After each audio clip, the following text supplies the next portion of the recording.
इसके अलावा बहन को परमात्मा ने यह भी बताया था कि सात संगत से जुड़े हुए भगत भाई बहनों ने जगत वालों की कोई भी चीज का यूज नहीं करना, किसी भी प्रकार की जगत वालों की कोई भी चीज का उन्होंने यूज नहीं करना है। तो दास थोड़ा सा आपको गहराई में लेके जाना चाहेगा कि जगत वालों की क्या चीज है, कैसी चीज है। यदि आप शहर में रहते हैं तो पहली बात तो हम भक्तों का यह स्वभाव हो जाना चाहिए, हमने अपने आड़ोसी पड़ोसियों से ज्यादा मिलना, उठना, बैठना, मुलाकात करना, जान पहचान करना बिल्कुल नहीं। दास का नियम है, दास जहां भी रहता है रेंट पे रहता है, और दास का पड़ोसी को भी नहीं पता होता कि वो क्या है, क्या नाम है, क्या करता है, क्या खाता है। और जब हम उनसे संपर्क नहीं करेंगे, हम उनसे कोई यारी दोस्ती नहीं करेंगे, मेल मिलाप नहीं करेंगे, तो वो भी हमसे नहीं करेंगे।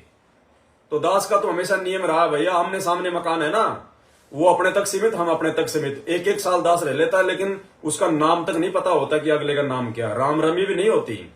हमने इस प्रकार से हमने जगत वालों को मीठा शत्रु समझना, मीठा दुश्मन। एक बार यदि उनको मुंह लगा लिया ना, फिर आना जाना, बातचीत करना, ये देना वो देना, आंटी आंटी ये देना वो देना, कहीं ना कहीं मर्यादा टूटेगी फिर आपकी। तो परमात्मा कहते हैं जगत वालों से तो बिल्कुल ऐसे रहो जैसे बल्कि मर चुके हो। तो यदि आप शहर में रहते हैं इस प्रकार से, तो पहली बात तो मैंने आड़ोसी पड़ोसी से फालतू की यारी दोस्ती नहीं, आना जाना नहीं, ठीक है, राम रमी तक सीमित रहो। बाकी उनके घर में जाना, उनको अपने घर में बुलाना बिल्कुल भगत के लिए बिल्कुल वर्जित है, बिल्कुल वर्जित। वो दुश्मन के बराबर है, आपके ध्यान रख लेना। इस भक्ति मार्ग में, जगत में आप जो मर्जी करो, आपकी मर्जी, लेकिन भक्ति में आने के बाद, संत रामपाल जी वाली भक्ति अपनाने के बाद, वो मीठे शत्रु हैं। तो हमने अपने आड़ोसी पड़ोसियों से भोजन बनाने के लिए, भोग बनाने के लिए कोई भी बर्तन उधार नहीं लेना है, चाहे भोग ही ना लगाओ आप, लेकिन उनसे कोई कढ़ाई वगैरह, कोई प्रेशर कुकर वगैरह बिल्कुल नहीं लेना जगत वालों से। क्या पता उस कढ़ाई में वो मीट भी बनाते हो, अंडे भी बनाते हो, झूठी सब्जी बनाते हो, पता नहीं क्या बनाते हैं वो, कैसे वो शुद्धता है, कैसी शुद्धता नहीं है। हमने जगत वालों की कोई भी चीज, कोई बर्तन, कोई कपड़ा, कोई भी आइटम, आपने चाहे नीचे सोना पड़े, आपने चारपाई भी नहीं लेनी, कुछ नहीं लेना उनसे उधार का, हमने कुछ नहीं लेना। कोई चीज चाहिए अपनी मार्केट से ले आओ, अपनी खरीद के लेके आओ। कोई मिर्च मसाला बिल्कुल नहीं लेना उनसे। घर में आटा नहीं है कि भाई मेरा पति 2 घंटे बाद आएगा, आटा लाने गया है, बहन जी आप मुझे 1 किलो आटा दे दो, ये गलती मत कर देना। जगत वालों की रसोई का आटा, नमक, मिर्ची, जो कोई भी मसाला वसाला, कोई भी आइटम, चम्मच भी नहीं लेनी आपने कि भैया चम्मच देना, मैं आपको साफ करके दे दूंगी, नहीं। कोई आइटम यूज नहीं लेना आपने, ना अपने खाने के लिए, और परमात्मा को भोग लगाने के प्रयोग में तो लेना ही नहीं कोई चीज आपने, आवश्यकता नहीं पड़नी चाहिए हमारे को।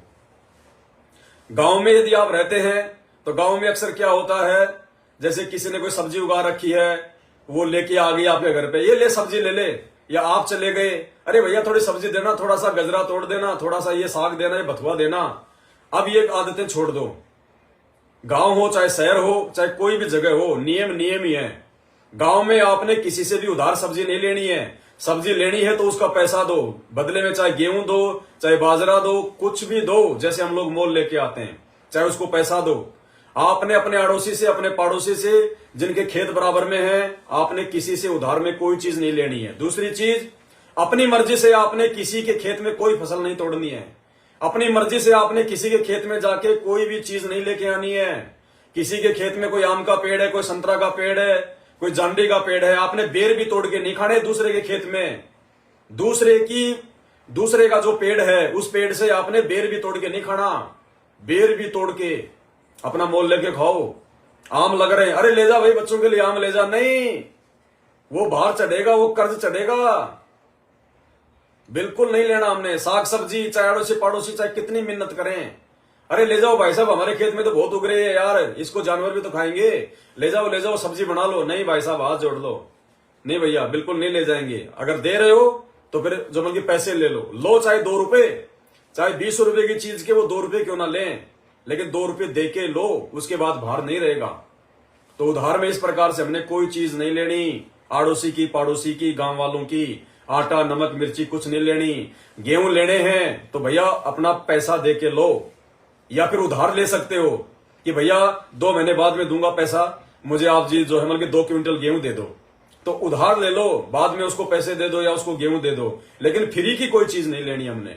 ये काल हर प्रकार से मर्यादा तोड़वाएगा, ध्यान रखना। छोटी छोटी बातों का ध्यान रखना पड़ेगा भाई बहना, छोटी छोटी बातों का आप सात संगति से जुड़े हुए हो, आप 12वें पंथ की भक्ति नहीं कर रहे, आप मैनेजमेंट वाली भक्ति नहीं कर रहे, आप 13वें पंथ की भक्ति कर रहे हो। बहुत सारे भाई बहन गांव में रहते हैं, वो खेतों में अपना पानी देते हैं, पानी जो है बल्कि उधार देते हैं, उधार ले सकते हैं पानी अपने गेहूं में देने के लिए, अपनी सरसों में देने के लिए, अपनी मतलब फसल में देने के लिए, अपनी साग सब्जी में पानी देने के लिए उधार पानी ले लो, या तो उसका उसी समय पैसा दे दो, या जैसे भी आपकी जब फसल का समय आता है, जब फसल निकल जाती है उस समय बहुत सारे लोग उनको गेहूं दे देते हैं या और कुछ दे देते हैं, तो उसमें कोई दिक्कत नहीं है। लेकिन फ्री में पानी भी नहीं लेना हमने अपनी फसल के लिए। कोई ये कह रहे ले ले यार मेरे कुएं में बहुत पानी है, नहीं भाई, ले चाहे 2 रुपए लेकिन ले।